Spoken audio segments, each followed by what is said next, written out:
Hay juegos que vuelven porque los fans los llevan años pidiendo y luego están estos. Sagas que estaban enterradas, personajes que parecían olvidados y nombres que sinceramente nadie esperaba ver de nuevo en una tienda digital. Algunos regresaron por nostalgia, otros por puro morbo y otros porque alguien en un despacho pensó ¿y si resucitamos esto?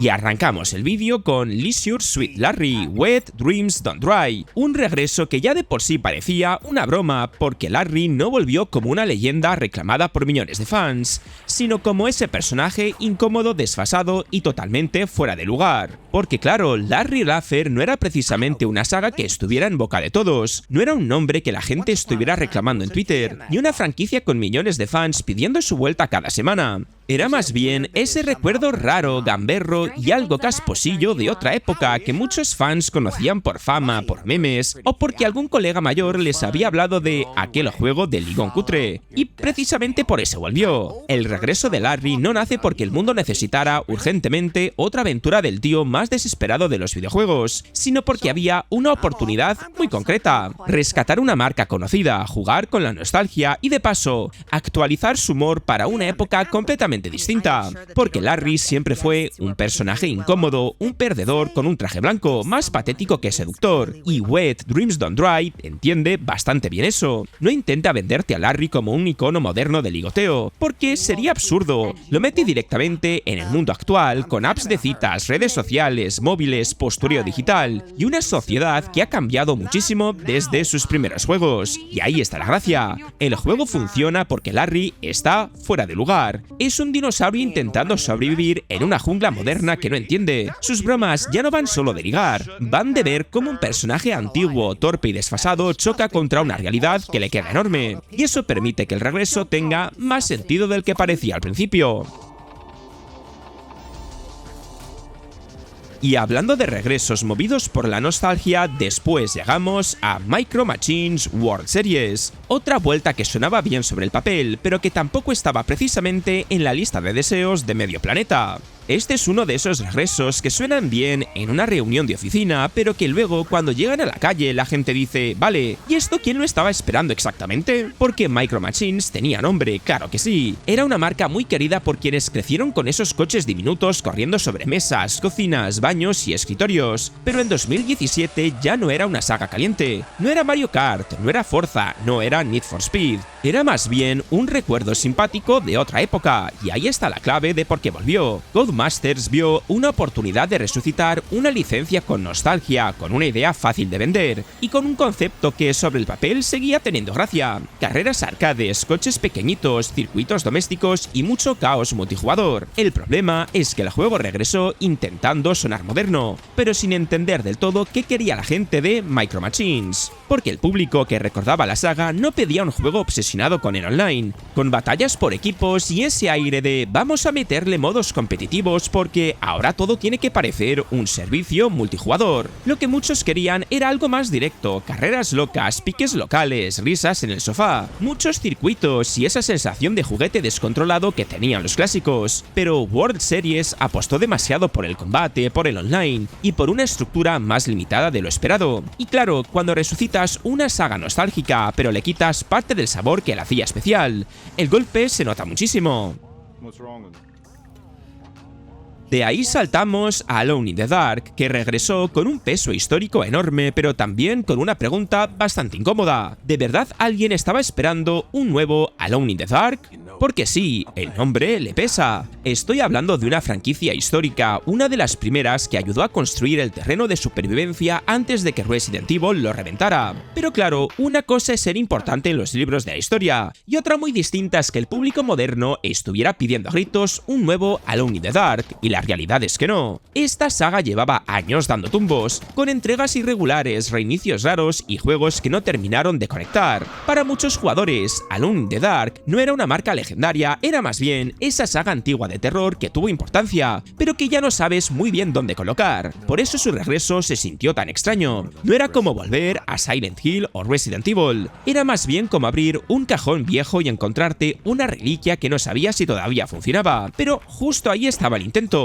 Alone in the Dark volvió porque el terror clásico estaba volviendo otra vez en un momento fuerte. Los remakes de survival horror estaban funcionando, la gente volvía a tener hambre de mansiones raras, puzzles, atmósfera espesa, protagonistas vulnerables y cámaras más pausadas, así que la idea tenía sentido. Coger una saga con historia, limpiarle el polvo, ponerle actores conocidos, una presentación más moderna y venderla como un regreso elegante al terror de antes. El problema es que el juego regresó con una presión enorme encima.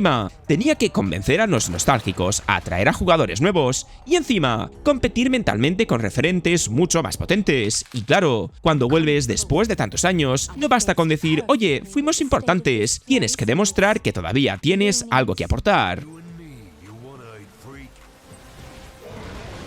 Y luego tenemos el caso de Duke Nukem Forever, que directamente no volvió porque la gente lo necesitara, sino porque su desarrollo se había convertido en una leyenda. Era el juego que nunca salía, el chiste eterno dentro de la industria, ese nombre que aparecía cada cierto tiempo para recordarte que alguien en algún despacho todavía pensaba que Duke Nukem podía volver a ser relevante. Y claro, cuando finalmente llegó, la sensación fue muy rara, porque Duke Nukem había sido un icono de los 90, un tío chulo, bruto, lleno de frases pasadas de rosca, explosiones, monstruos y humor de bar de carretera. En su época funcionaba porque encajaba con ese espíritu gamberro exagerado y muy poco fino de muchos shooters de entonces. Pero cuando Forever salió, el mundo ya había cambiado, los shooters habían evolucionado, el humor había cambiado, el público también, y Duke parecía un señor que llegaba tarde a una fiesta que ya había terminado hacía 10 años. El problema es que el juego no volvió porque tuviera una visión moderna clarísima, volvió porque ya llevaba demasiado tiempo prometido. Había que sacarlo aunque fuera para cerrar el capítulo. Era como una deuda pendiente con la historia del videojuego, y eso hizo que su regreso tuviera más acontecimiento extraño que de lanzamiento realmente esperado. La gente no quería exactamente Duke Nukem Forever, quería ver qué demonios era Duke Nukem Forever. Querían comprobar si el mito era real, si tantos años de desarrollo habían servido para algo, o si aquello iba a ser el accidente de tráfico más famoso del gaming, y en parte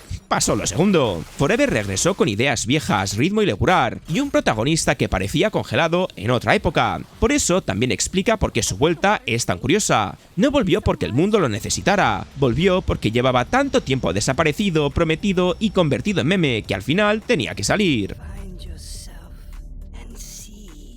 Después entramos en Oddworld Soulstorm, un regreso algo distinto porque Oddworld sí tenía identidad muy marcada y con una comunidad fiel, pero tampoco era una saga que el gran público estuviera pidiendo cada semana. Tenía fans muy fieles, sí, pero para el público general, Oddworld era más bien ese recuerdo extraño de PlayStation, con un bicho flacucho llamado Abe, mundos industriales, humor negro y una estética tan rara que era imposible confundirla con otra cosa. Y precisamente por eso volvió, porque Oddworld siempre ha tenido identidad. Puede gustarte más o menos, pero no se parece a casi nada.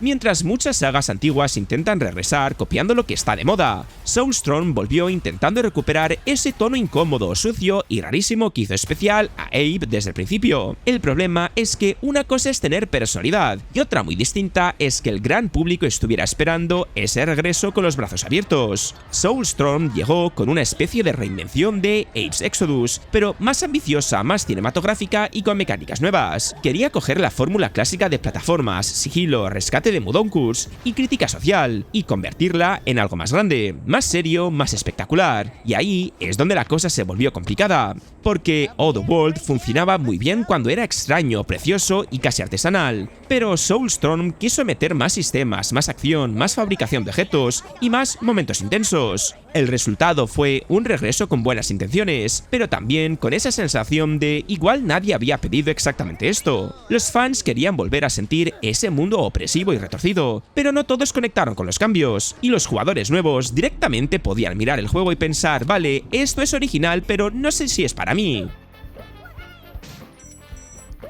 Y siguiendo con mascotas raras del pasado, aparece Croc Legend of the Gobos, un regreso que olía totalmente a rescate nostálgico. Porque siendo sinceros, Croc no era precisamente la mascota que todo el mundo estaba reclamando. No había una revolución en redes pidiendo su vuelta, ni una generación entera gritando por su nuevo juego del crocodilo con mochila. Para muchos, Croc era un recuerdo borroso de la primera PlayStation, simpático, colorido, un poco torpe y con ese aire de plataformas 3D de los 90, que hoy se siente entre encuentre adorable y durísimo. Por eso justo regresó, porque ahora vivimos en una época donde cualquier juego con nostalgia, carisma y una base pequeña de fans, pero fiel, puede volver a tener sentido. Croc no volvió porque fuera el plataformas más deseado del planeta, volvió porque representaba una época muy concreta, cuando todas las compañías querían tener su mascota, su mundo colorido y su aventura en 3D. Estaban Mario, Crash, Spyro, Banjo, y en una esquina estaba Croc, intentando hacerse un hueco con sus saltitos, sus gobos y sus controles de tanque, que hoy pueden parecer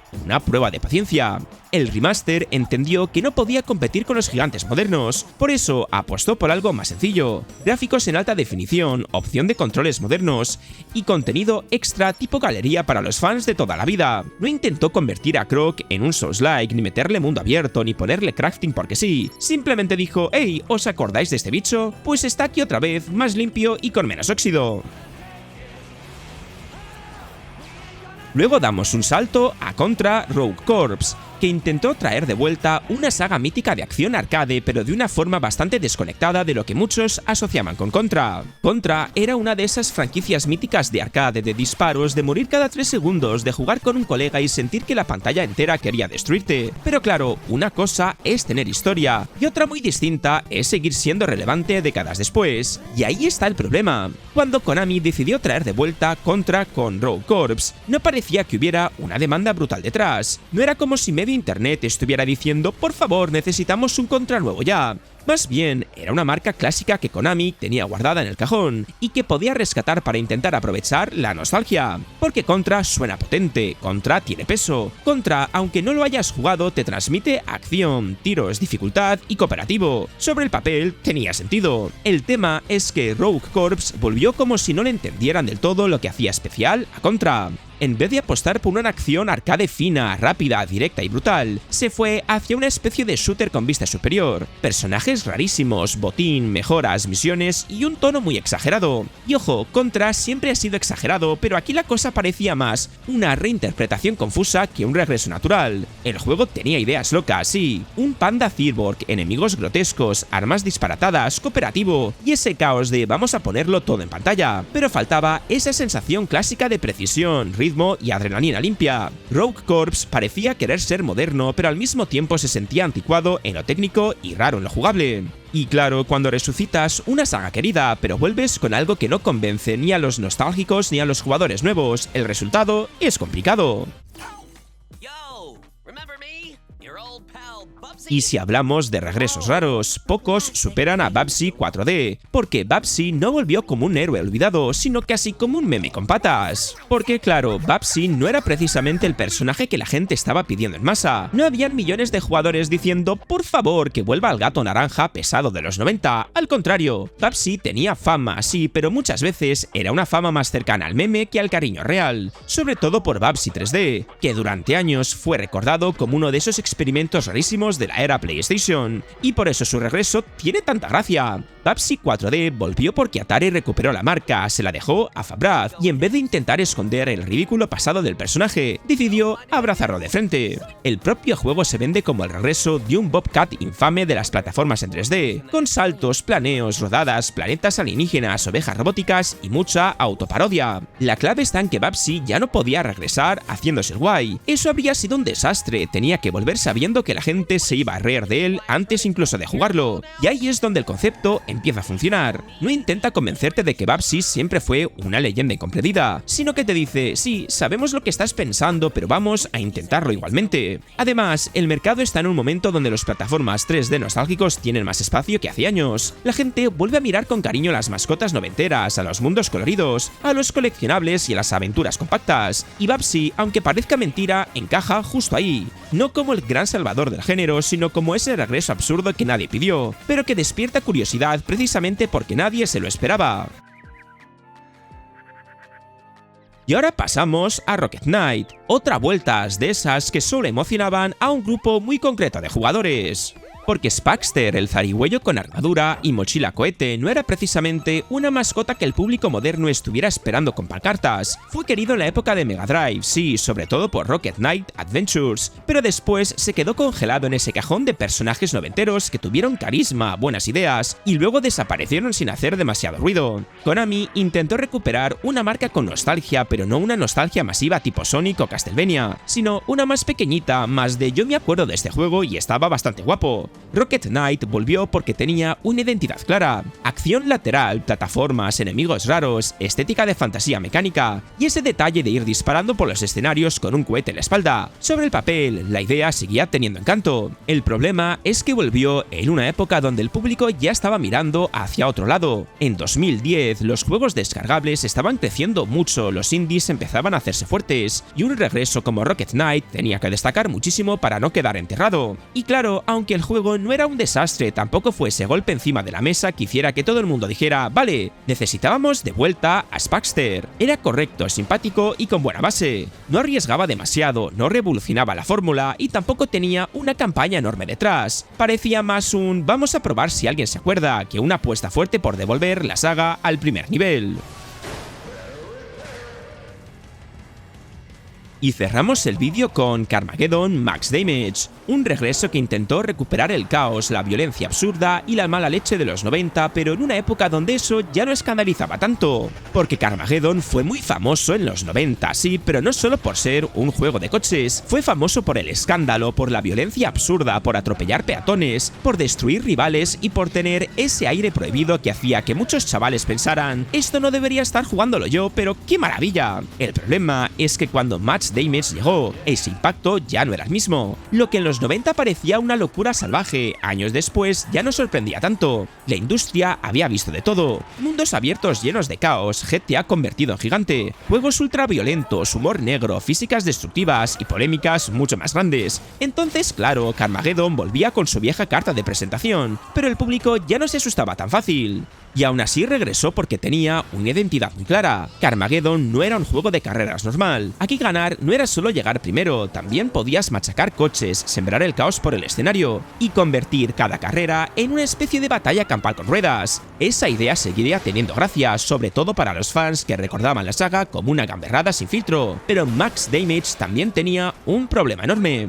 volvía cuando casi nadie lo estaba pidiendo de verdad. No era una saga presente en la conversación, no tenía una nueva generación esperando su regreso, y tampoco llegó con una propuesta lo bastante moderna como para conquistar a todo el mundo. El juego tenía conducción, destrucción, humor bestia, coches raros, y esa sensación de todo vale, pero también arrastraba una estructura algo vieja, una presentación limitada y un tipo de diversión que ya no pegaba igual. Y al final, algunos de estos juegos volvieron por nostalgia, otros por intentar recuperar una marca olvidada, y otros, sinceramente, porque alguien pensó que era buena idea abrir un cajón que llevaba años cerrado. Pero todos tienen algo en común: aparecieron cuando casi nadie los esperaba y dejaron claro que resucitar una saga no siempre significa devolverla a la vida. Y ahora te toca a ti. ¿Qué juego meterías en una segunda parte? ¿Cuál fue el regreso que viste anunciado y pensaste: pero si esto no lo había pedido nadie? Te lo en comentarios, porque seguro que hay más de uno que se me ha quedado fuera. Y si te ha gustado el vídeo, dale al like, al hype si lo estás viendo desde el móvil, y suscríbete si todavía no lo estabas. Dicho esto, nos vemos en el próximo vídeo.